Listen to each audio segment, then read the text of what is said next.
நல்ல படிப்பு இருக்கு, பிசினஸ் தொடங்க துடிப்பு இருக்கு, ஆனா ஐடியா இல்லையா? ஏற்கனவே இருக்கிற பிசினஸ எக்ஸ்பேண்ட் பண்ண விருப்பமா? சுற்றுச்சூழல் பாதுகாப்பில் பங்கேற்கணுமா? உங்க எல்லாருக்குமே ஒரு சூப்பர் சான்ஸ். ஆகஸ்ட் 8, 9, 10 நடைபெறும் கோவை சுதேசி மேளாவில் கலந்துக்கோங்க. இடம் Kovai Rathnam hall, Pollachi main road, Eachanari, Coimbatore. மாறப்போகும் தலையெழுத்து உங்களுக்கு மட்டுமில்ல, இந்தியாவுக்கும் தான். உடனே ரிஜிஸ்டர் பண்ணுங்க.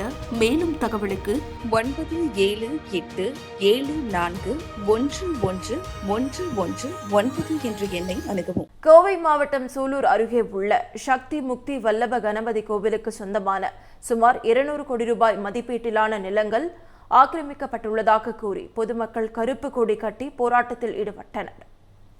ஊத்துப்பாளையம் கிராமத்தில் கோயில் நிலத்தில் கடந்த 15 ஆண்டுகளாக டாஸ்மாக் கடை இயங்கி வருவதாகவும் போலி ஆவணங்கள் மூலமாக கோவில் சொத்துகள் ஆக்கிரமிக்கப்பட்டுள்ளதாகவும் குற்றச்சாட்டுகள் முன்வைக்கப்பட்டுள்ளன.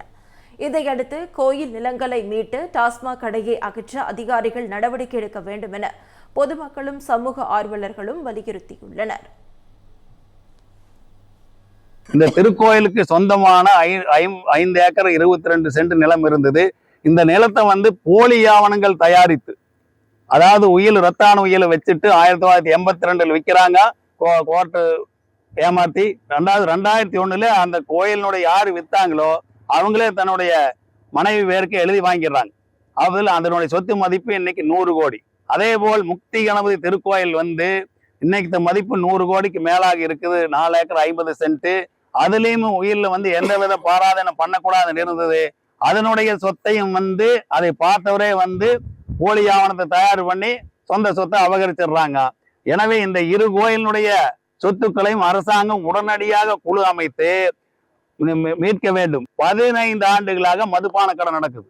அரசாங்கம் கடுமையான நடவடிக்கை எடுத்து உடனடியாக மீட்டு கோயிலை மக்கள் வசமோ அரசாங்கத்தின் வசமோ எடுத்துக்கோணும். தமிழ் ஜனம் சேனலை சப்ஸ்கிரைப் பண்ணாம பார்த்துட்டு இருந்தீங்கன்னா மறக்காம சப்ஸ்கிரைப் பண்ணிடுங்க.